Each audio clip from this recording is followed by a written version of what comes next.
ఈ car race పోయింది, Kaleshwaram case పోయింది. డేలా ఒక్కదానిలో విచారణ జరపలేదు. ఎందుకంటే విచారణ పేరుతోనే కేసీఆర్ అనే వ్యక్తి పోయి ఢిల్లీ మూట కలుపుతాడు, ఇట కేటీఆర్ పోయి రేవంత్ రెడ్డి గారికి పైసలు ఇస్తాడు. వీళ్ళిద్దరి మధ్య పైసల దందా. మాగంటి గోపీనాథ్ గారి యొక్క ఈ ఢిల్లీలో పూర్తిగా ఎక్కడ వివాదమైంది, ఎక్కడ గొడవలు అవుతున్నాయంటే మాగంటి గోపీనాథ్ గారి యొక్క ఆస్తి పాస్తుల విషయంలో కేటీఆర్ కు మధ్య రేవంత్ రెడ్డి మధ్య గొడవలు స్టార్ట్ అయినాయి. ఆస్తి పంపకాల విషయంలో మాత్రమే వీళ్ళిద్దరి మధ్య గొడవలు స్టార్ట్ అయినాయి. ఇద్దరి మధ్య పగలు పట్టింపులు పెరిగిపోతున్నాయి. ఇది 100% వాస్తవము. మాగంటి గోపీనాథ్ గారు చనిపోక ముందే, చనిపోయిన తర్వాత కానీ ఆయన ఆస్తులను వీళ్ళిద్దరు పంచుకున్నారు. ఇది కాదని చెప్పండి. వీళ్ళిద్దరు పంచుకున్నారు. మాగంటి గోపీనాథ్ గారు ఆస్తులు ఎన్నున్నాయి, ఎవరి పేరు మీదకి ట్రాన్స్ఫర్ అయినాయి, ఎట్లా ట్రాన్స్ఫర్ అయినాయి, గొడవ ఎక్కడ జరిగింది, వాళ్ళ తల్లి గారు గాని వాళ్ళ భార్య గాని వాళ్ళ కొడుకు చెప్పేటువంటి ఆరోపణల మీద విచారణ చేసే దమ్ము రేవంత్ రెడ్డి సర్కార్కు ఉందా? చెయ్యడు. ఎందుకంటే ఈయన భాగస్వామ్యం ఉంది కాబట్టి. మీరు చూడండి, నిన్న వాళ్ళ తల్లి స్టేట్మెంట్ ఇస్తే ఇంతవరకు కాంగ్రెస్ పార్టీ స్పందించలే. అంత పెద్ద ఇష్యూ అది. ఇంతవరకు కాంగ్రెస్ పార్టీ స్పందించలే, బీఆర్ఎస్ పార్టీ స్పందించలే. స్పందించాలనుకుంటే మళ్ళా ఇద్దరు ఫోన్ మాట్లాడుకోవాలి. కేటీఆర్ గారును రేవంత్ రెడ్డి గారు ఫోన్ మాట్లాడుకోవాలి. నువ్వేం మాట్లాడాలి, నేనేం మాట్లాడాలి. ఆర్కే గవర్నమెంట్ ఇడా ఇంకా ఏం తెలియంటే రేవంత్ రెడ్డి గారు ఏమంటారు, బీఆర్ఎస్ బీజేపీ ఒకటే అంటాడు. ఈ కేసీఆర్ కొడుకు ఏమంటాడు, నేను రేవంత్ రెడ్డి ఒకటట. మాగంటి గోపీనాథ్ ఆస్తి పాస్తుల విషయంలో వెంటనే చర్చ జరపాలి, ఎంక్వైరీ చేయాలి, విచారణ జరపాలి. ఎవరికి ట్రాన్స్ఫర్ అయినాయి, ఎవరి పేరు మీద ట్రాన్స్ఫర్ అయినాయి, రేవంత్ రెడ్డి గారి పేరు మీదకి ఎన్ని ట్రాన్స్ఫర్ అయినాయి, కేసీఆర్ కుటుంబం పేరు మీదకి ఎన్ని ట్రాన్స్ఫర్ అయినాయి, వాళ్ళ తల్లే నా కొడుకు మరణ ఒక మిస్టేక్ అంటున్నది, ఏం జరిగింది, మాగంటి గోపీనాథ్ గారు ఎప్పుడు చనిపోయారు,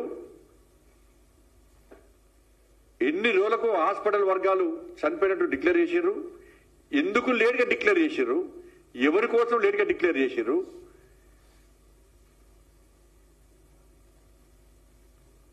దీని మీద పక్కా విచారణ జరగాలి. దీని కాంగ్రెస్ బీఆర్ఎస్ మధ్య ఆస్తి పంపకాల విషయంలో ఎవడన్నా ఆస్తి పంపకాల్లో కుటుంబ సభ్యులు కొట్లాడుకుంటారు ఎవడన్నా. కానీ ఇక్కడ ఆస్తి పంపకాలు కేసీఆర్ ను మన కేటీఆర్ ను రేవంత్ రెడ్డి కొట్లాడుకుంటున్నారు.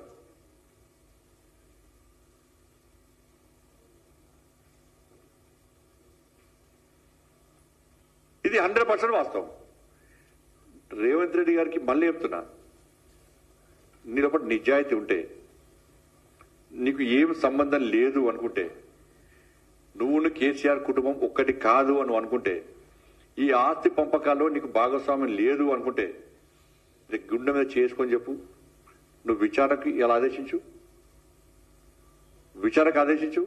నీ పేరు మీద ఏం డాక్యుమెంట్స్ లేవు చూపెట్టు.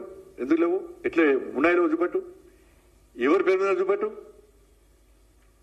వాళ్ళ భార్య పేరు మీదకి అయినాయా, వాళ్ళ తల్లి పేరు మీదకి అయినాయా, లీగల్గా అయినాయా, ఇల్లీగల్గా అయినాయా, ఇంకెవరి పేరు మీద అయినాయా, ఏం జరిగింది, నువ్వు ఎందుకు స్పందిస్తావు?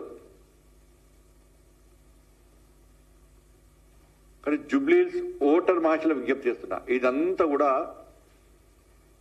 గోపీనాథ్ గారి యొక్క మరణం ఒకటైతే, ఆ మరణం పేరు మీద సింపతి గెయిన్ చేసుకొని గెలవడానికి వీళ్ళు ప్రయత్నం చేస్తున్నారు.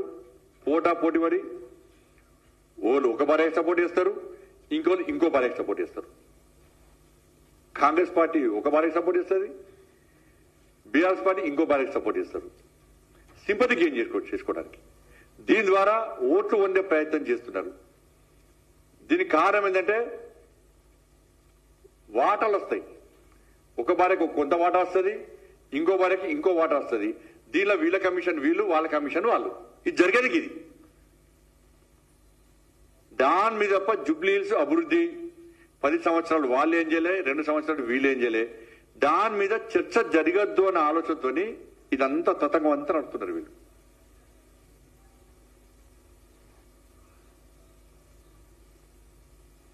ఇట్లా గెలవాలని చెప్పి ఇలా ముస్లింలందరూ ఓటు బ్యాంక్ గా మార్చి అట్లా గెలవాలని చెప్పి కాంగ్రెస్ పార్టీ ప్రయత్నం.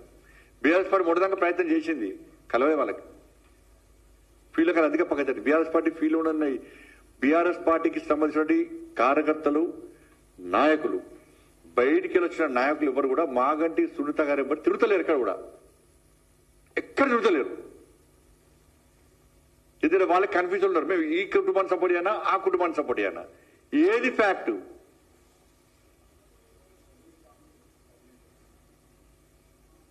ఈ కన్ఫ్యూజన్ ఉండరు బట్టి బీఆర్ఎస్ పార్టీకి వాళ్ళ కుటుంబ సభ్యులు చేస్తలేదు. అంతా సోషల్ మీడియా సర్వేల పేరుతోని చేస్తున్నారు. కాబట్టి ఇవన్నీ విషయంలో రాష్ట్ర ప్రభుత్వాన్ని మళ్ళీ డిమాండ్ చేస్తున్నారు. మీరు విచారణకు ఆదేశించకుంటే ఇలా జుబ్లీస్ లో ఇలా మీ 2 పార్టీలకు గుండపాటుని చెప్పడానికి ప్రజలు సిద్ధంగా ఉన్నారు. భారతీయ జనతా పార్టీ కార్యకర్తలు కష్టపడి పనిచేస్తున్నారు. ప్రజలు మాకు ఓట్లేయడానికి సిద్ధంగా ఉన్నారు. ఎట్టి బస్సులో ఈ 3 రోజుల లోపల మొత్తం ఎన్నికల వాతావరణం మొత్తం మారబోతున్నది. సర్వేల అంచనాలు తలకిందులు కాబోతున్నాయి. ఎందుకంటే హర్యానాలో బీజేపీ గవర్నమెంట్ రాదన్నారు, వచ్చింది. ఇదే కేసీఆర్ కుటుంబం ఏం చేసింది, అసెంబ్లీ ఎలక్షన్ప్పుడు కాంగ్రెస్ రాదు మేమే వస్తామని చెప్పుకున్నారు, వచ్చి రాళ్ళు. రేవంత్ రెడ్డి గారి ప్రభుత్వం, కాంగ్రెస్ పార్టీ ప్రభుత్వం అసలు ఎన్నికల్లో మనం గెలవనిచ్చారు వాళ్ళు గెలవలేదా? మహారాష్ట్రలో బీజేపీ గవర్నమెంట్ రాదన్నారు, రాలేదా?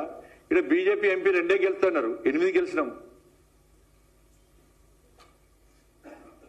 మొన్న శాసన మండలి ఎన్నికలు కూడా బీజేపీ 3rd ప్లేస్ అన్నారు.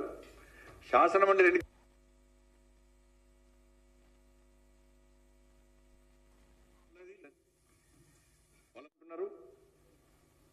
ప్రజలు ఎంఏ పార్టీని వ్యతిరేకిస్తున్నారు. భారతీయ జనతా పార్టీ పాత బస్తీనే కొత్త బస్తీ ఇవ్వాలనుకుంటే ఇవాళ ఈ కాంగ్రెస్ పార్టీ ఈ భాగ్యనగరాన్ని మొత్తం కూడా పాత బస్తీ చేయాలని చెప్పి ఆలోచనతో కుట్రగా వివరిస్తున్నది.